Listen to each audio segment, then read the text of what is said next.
dans toutes ces destinations, quelle est la mission qui vous a le plus profondément marqué? Alors, sur un plan professionnel, bien sûr, dans vos activités, dans votre métier. C'est dur à sélectionner, juste une mission. Alors, vous êtes diplomate de métier, vous êtes diplomate de l'ambassade des États-Unis à Paris. Est-ce que vous pourriez nous dire exactement le titre de votre fonction et le rôle que vous occupez à l'ambassade? Oui, donc comme diplomate ici à Paris, je suis le porte-parole adjoint.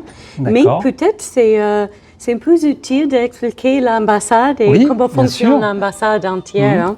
Donc, il y a quelques bureaux dans l'ambassade qui s'occupent avec les choses comme l'économie, comme les politiques. Il y a le bureau dont je travaille, ça c'est le Public Affairs, c'est-à-dire toutes les choses avec le public. Toutes les choses qui touchent le public, y compris la presse, les échanges, aussi les réseaux sociaux, bien sûr. Et en plus, il y a un bureau de la sécurité et aussi un bureau de l'administration. Donc, tous les bureaux, ils ont des diplomates, mais il y a aussi des locaux, c'est-à-dire les Français qui travaillent à l'ambassade juste à côté de nous, les diplomates.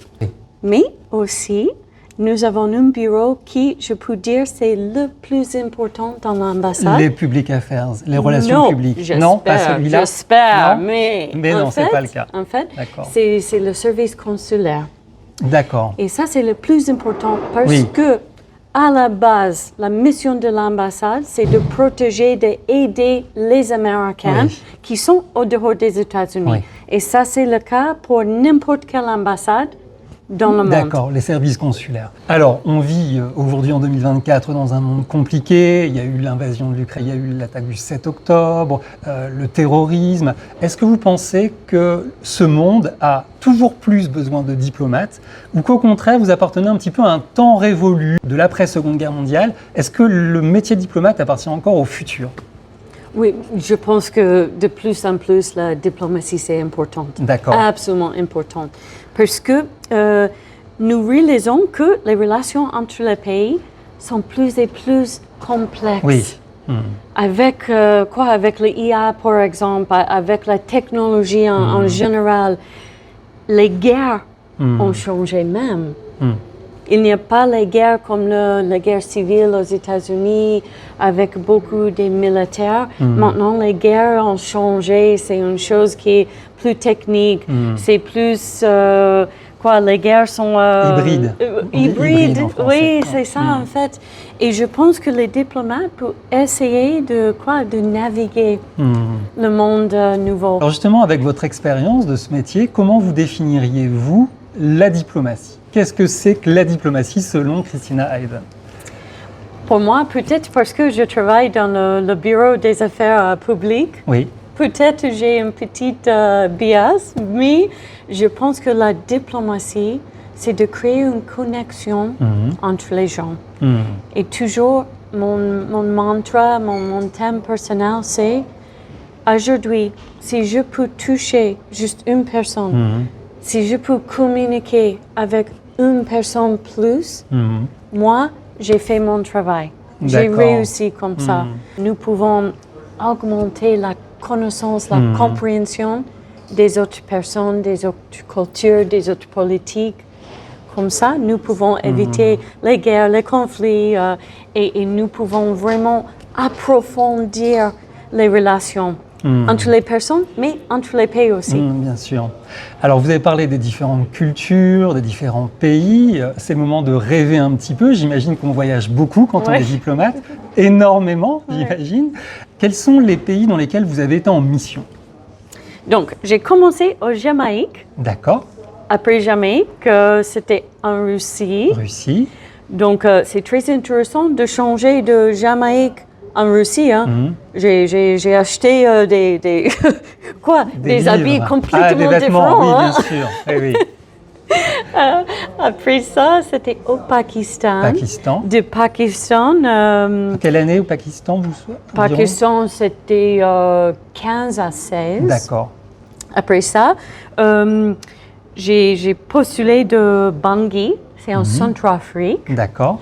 Après ça, j'ai étudié l'arabe et il faut dire, peut-être nous allons discuter les langues après. Donc, après Bangui, c'était en Israël. Israël. Après Israël, au Liban. Oui. Et maintenant en France. Et maintenant en France. D'accord, donc ça fait beaucoup de voyages. Et le plus paisible, je peux dire, parce que dans tous les pays où j'ai travaillé, vraiment, c'était chaud. Oui. Toujours. Même en France? Moins en France? Oui, moins en France. Politiquement, c'est complexe, mais au niveau de la sécurité, peut-être. Mais en même temps, cette année, nous avons invité presque tout le monde pour les JO. Eh oui. Donc, c'est aussi chargé. Oui. Ouais. Alors, vous avez dit Russie, arabe, anglais, évidemment, français. Il y a japonais aussi, je crois. Oh, oui, j'ai travaillé au Japon avant d'être diplomate. Oui. Est-ce que vous pourriez dire, pour les personnes qui nous regardent, bonjour, je suis diplomate des États-Unis dans chacune de ces langues? Oui, OK. Allez. Donc, nous pouvons commencer avec arabe. Bonjour, parce qu'en fait, il y a une grande influence française au Liban. Donc, bonjour, Anna Christina. Et عمل بعمل في السفارة الأمريكية في لبنان. Donc, c'est-à-dire, I work at the American Embassy in Lebanon. Je travaille à l'ambassade. Quoi d'autre? Peut-être en russe? Oui. C'est Здравствуйте. Меня зовут Кристина. Работала в консульстве Америки в Екатеринбурге 2 года. Donc, j'ai travaillé 12 ans dans le consulat en Ekaterinburg, Oui, Ekaterinbourg. Oui. Et quoi d'autre? Non, nous parlons en français, c'est pas intéressant. Quoi? Peut-être en japonais. Oui, japonais. Donc, hajime mashite, Christine des, Egono sensei deshita, Nihon ni, et hatarakimashita, et Tashika ni, Washington ni. So, j'ai travaillé à l'ambassade japonaise à Washington. En fait, c'était après d'avoir travaillé au Japon, j'ai travaillé à Washington avec l'ambassade japonaise. D'accord. Ouais. Dans toutes ces destinations, quelle est la mission qui vous a le plus profondément marqué? Alors, sur un plan professionnel, bien sûr, dans vos activités, dans votre métier. C'est dur à sélectionner juste une mission. Je peux dire vraiment que j'étais en Russie avant l'invasion de Crimée. Et à cette époque-là, la relation entre les États-Unis et la Russie, c'était assez forte. Et nous avons fait beaucoup de choses vraiment avec les programmes d'échange dans cette époque-là. Donc ça, c'est impressionnant pour moi. Mais je peux dire aussi, les gens au Liban, ils sont comme ma famille. D'accord, des liens très forts là-bas. Il me manque le Liban. Mais honnêtement, il me manque tous les pays où j'ai travaillé. Je comprends que le métier de diplomate, c'est un métier qui fait rêver. Concrètement, comment est-ce qu'on devient diplomate des États-Unis? Quel est le processus de recrutement? C'est un processus long et c'est un peu complexe. Chaque année, il y a environ 25 000 personnes qui postulent pour le poste de diplomate. 25 000, waouh! La première étape dans le processus, c'est un petit examen. Et si une personne a réussi sur l'examen, la prochaine étape, c'est de soumettre un type d'essai, quelque chose écrit. Oui. Après ça, c'est et à ce moment, donc après l'examen, c'est peut-être 5 000 personnes. Après le parti écrit, c'est peut-être 1 000 personnes, peut-être moins. Et la troisième étape, c'est une interview. Mais l'interview dure 8 heures. 8 heures d'interview, d'accord. Et ça commence dans le matin, c'est avec un groupe de gens. La première partie, c'est un exercice en groupe où chaque personne est désignée un rôle dans l'ambassade et il y a un problème de résoudre comme une ambassade. Donc, quand j'ai fait l'examen, c'était un exemple où il y avait un coup d'État dans le pays il y a des Américains dans le pays, il y a les diplomates, il y a les locaux, peut-être des militaires. Et qu'est-ce que la réponse de l'ambassade? Qu'est-ce que nous allons faire comme l'ambassade? Et pendant que nous avons discuté la situation, il y avait des évaluateurs dans les coins, dans le salon, qui ont regardé toutes les choses et nous évalué. Il y a aussi une partie écrite, il y a aussi une partie, une offense, oui. Ouais. D'accord. Quel était votre... Non, c'est pas encore fini. Au fin du jour, oui. Tout le monde est regroupé dans un salon et une personne, comment je peux dire, chaque fois que la porte est ouverte, oui. On sait que quelqu'un va partir. Ils amenaient, une personne avec eux, mais le résultat inconnu. Et on ne sait pas si elle était gardée ou si elle était éliminée. Pas d'idée. Donc, à la fin, c'était juste moi et encore une personne qui a resté dans le salon. La porte était ouverte et l'évaluateur a dit félicitations. D'accord. Vous les deux ont réussi. Et nous avons commencé directement tous les papiers pour être inscrits dans le service diplomatique. Et quelle était votre formation avant de passer ce concours à 25 000 candidats? Le service diplomatique américain, c'est différent que tous les services pour les autres pays. D'accord. Pour nous, ce n'est pas exigeant, ce n'est pas obligatoire d'avoir une spécialité dans les affaires étrangères. D'accord. Pour nous, les seuls critères, c'est d'être 18 ans, d'être américain, et c'est tout. Et c'est tout. Pas de condition de diplôme, tout le monde peut tenter sa chance et que le meilleur gagne alors. Que le meilleur gagne. Oui, d'accord, c'est très américain ça. Et c'est très intéressant parce que dans un groupe des nouveaux diplomates, par exemple, c'est possible de trouver quelqu'un qui a juste terminé les études à l'université, quelqu'un qui a fait une carrière entière au militaire, peut-être, les avocats, n'importe quelle chose, en fait. Ouais. D'accord. Ouais. Et alors vous, votre parcours avant de devenir diplomate? Moi, j'étais un enseignant de latin. De latin. En fait. Après ça. Ça, c'est marrant. Oui, j'ai enseigné l'anglais comme la deuxième langue, la langue étrangère au Japon. Au Japon. Et quand je suis revenue aux États-Unis, j'ai fait mes études pour le master's. Mais cette fois, dans les relations internationales. Alors, il y a une question qui est souvent mal comprise. Il y a une subtilité de langage entre le métier de diplomate, de consul, consul général, ambassadeur, et puis même, pourquoi pas, ministre ensuite des Affaires étrangères. Il y a toute une typologie de métier. Est-ce que vous pourriez expliquer un petit peu? Oui, en fait, c'est juste les titres. Hein? L'ambassadrice, c'est le top, toujours. D'accord. Toujours. Donc, au-dessus de l'ambassadrice, il y a un chef de mission adjoint qui contrôle toutes les choses internes. L'ambassadrice, c'est le visage pour le public. Et c'est le visage vraiment pour le président, pour le public. Le chef de mission, il contrôle toutes les choses internes. Et après ça, il y a un ministre pour tous les bureaux que nous avons discutés. D'accord. Okay. Oui, et le consul, c'est une personne qui travaille dans un consulat. Consulat. Et voilà. Et alors la différence entre ambassade et consulat? Une ambassade, c'est toujours dans la capitale. Et le consulat, c'est une petite commune. Oui. Donc en France, on a Marseille, on a... Et Strasbourg aussi. 2 ambassades en dehors de Paris? 2 consulats? C'est une ambassade à Paris. Le consulat sont à Strasbourg et aussi à Marseille.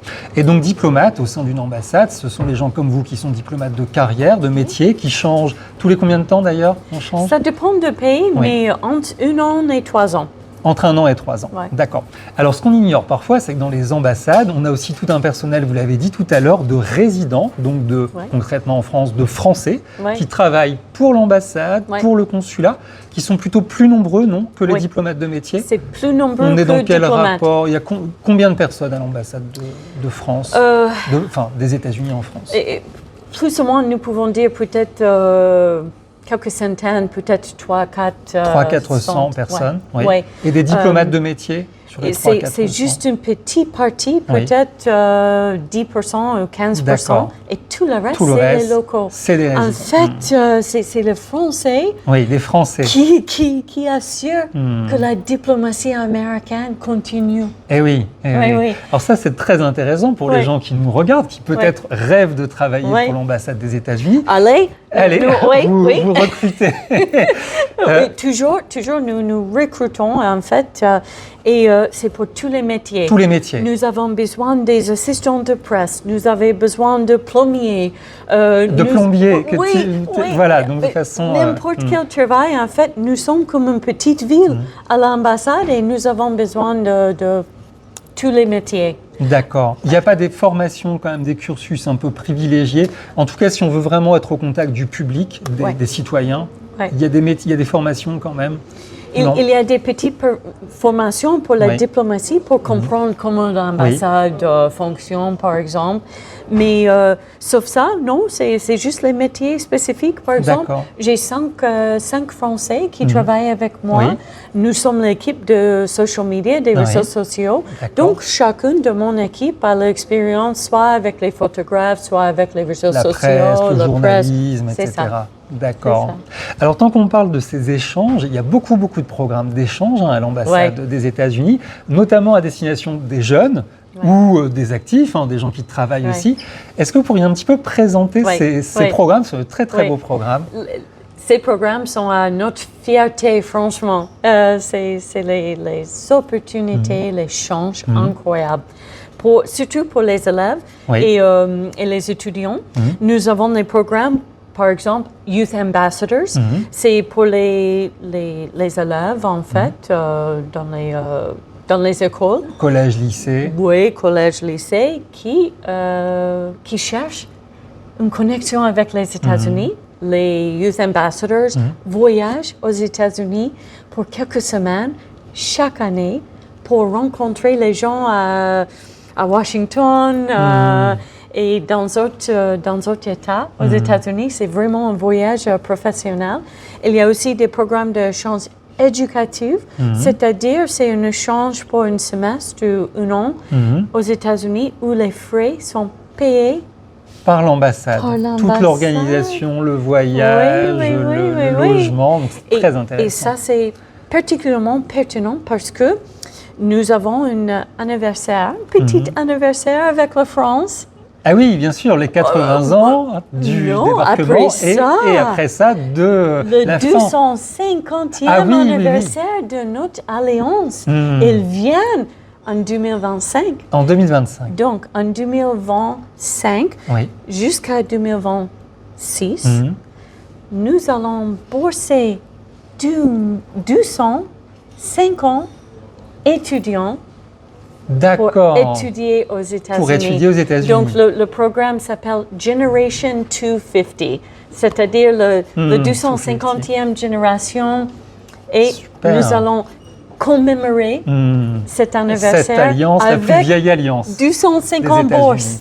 Excellent. Alors, on vous met toutes les indications dans la description de la vidéo. Sur le site web. Et on va renvoyer vers le site de l'ambassade qui contient toutes les informations, effectivement. Des possibilités de stage aussi. Vous accueillez des stagiaires, des étudiants en langue, en droit, en relations internationales. Chaque bureau dans l'ambassade invite les stagiaires français pour faire un stage avec nous. Et à mon avis, c'est mieux dans mon bureau, dans mon bureau, mais ça va le reste. Dans d'autres bureaux. Je peux dire, cette année, par exemple, nous avons eu dans mon bureau plus de 50 stagiaires. D'accord, pendant l'année. Donc, beaucoup de stagiaires. Beaucoup de stagiaires. Et le travail, ce n'est pas des choses petites ou inconséquentes, c'est vraiment le travail de notre équipe. D'accord. Donc, pendant 8 semaines, les stagiaires sont vraiment en immersion. En immersion, oui. Pour candidater, il y a un processus sur le site internet de l'ambassade. C'est ça. On met le lien aussi dans la description. Et le processus commence normalement en décembre. Ah, d'accord, donc bientôt. Donc, très et ça, bientôt. c'est l'application pour l'année prochaine. D'accord, pour 2025, justement, l'année de célébration, double célébration. Oui. Ouais. Alors justement, sur la relation entre la France et les États-Unis, vous avez dit les 250 ans de l'Alliance. La France et les États-Unis ont souvent été des alliés spéciaux, très proches. Est-ce que la France est réellement toujours un allié spécial pour les États-Unis? Oui, point. Oui, point. D'accord. Vraiment, j'ai travaillé dans 8 pays différents. Je peux dire que la relation ici, c'est plus profonde que j'ai vu dans les autres pays. Et ça, c'est un facteur ça, c'est un résultat de le temps, les années. Hein? Et la France, c'est le plus vieil. Le plus vieil allié, oui. Et est-ce que, en tant que diplomate, on vous dicte une manière de présenter les choses, une manière de penser, ou est-ce que vous avez une liberté pour vous exprimer? Vous avez une liberté? Oui. Comme diplomate, il y a un processus où nous faisons les reportages pour Washington. Chaque ambassade, presque tous les journées, crée les reportages de la situation dans le pays. Et il y a un processus pour ça, de transmettre l'information à Washington. Le même processus marche avec un canal qui s'appelle le canal de descente. D'accord, canal de descente. Ou des désaccords. Donc, s'il y a une situation, s'il y a une politique avec que je ne suis pas d'accord, je peux utiliser D'accord. cette Vous canal. avez carrément un canal qui est très actif. Il y a beaucoup de messages tout le temps. Par exemple, après le 7 octobre, quand les États-Unis étaient... quand nous avons trouvé de expliquer notre position après l'attaque, il y avait des diplomates qui ont dit « OK, je ne suis pas d'accord avec l'administration. Avec l'administration ou avec le processus que nous avons utilisé de communiquer notre politique. Donc oui, ça existe, absolument. Mais en interne. En externe, vous devez être harmonisé quand même, j'imagine, entre vous. Oui, et je pense pas que ça aide le processus, en fait. Pour moi, de parler avec la presse et dire non, le département d'État ou l'administration fait mal.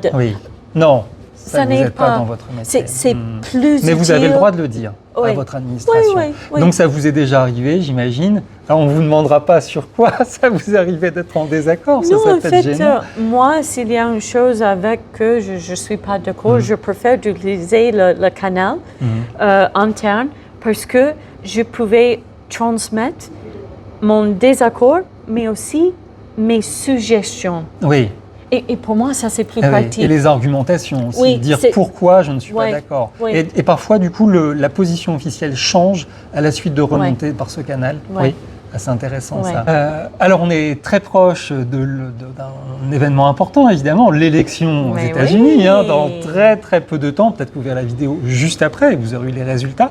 Est-ce que vous pourriez nous expliquer, d'un point de vue de diplomate, quelle est la vision du monde de chacun des deux candidats, Donald Trump, Kamala Harris? Est-ce que vous sentez clairement une différence entre la vision du monde des deux candidats? Oui, mais je peux dire ça dépend des deux pays. Je notais ici en France, par exemple, il y a des gens qui soutiennent les politiques de Kamala Harris, peut-être un peu plus, je ne suis pas sûre. Mais au Liban, par exemple, c'était l'oppose. Au Liban, il y avait beaucoup de monde qui a soutenu Donald Trump et ses politiques. Et parfois, c'est une chose un peu personnalisée, et ça dépend aussi des politiques du pays. Mais à la fin, je peux dire l'ambassade et la relation entre les États-Unis et la France ou les autres pays ne change pas avec le président. Non. Les diplomates restent. Oui, le président change, mais les valeurs, les programmes globalement, reste, malgré les communiqués, les campagnes politiques, quel que soit le où président. On a des positions parfois, quel que soit le président.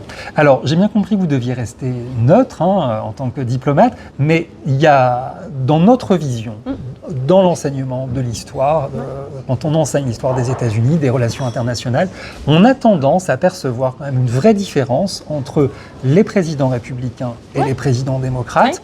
Les républicains ont plus tendance à ce que nous appelons de l'isolationnisme, à être un petit peu plus tournés vers la politique nationale, et les démocrates, plus ce qu'on appelle, nous, l'interventionnisme, c'est-à-dire le fait de se mêler des affaires du monde. On parle aussi parfois d'unilatéralisme pour les républicains, qui ont tendance à porter la voix des États-Unis, et de multilatéralisme pour les démocrates, qui cherchent plus d'avancer avec des partenaires. Et tu as raison, mais parfois c'est un peu les stéréotypes, mais c'est vrai que normalement les administrations républicaines se focalisent plus sur les États-Unis, même en town, et les démocrates sont plus tournés vers les autres pays, les relations internationales ou des programmes comme ça.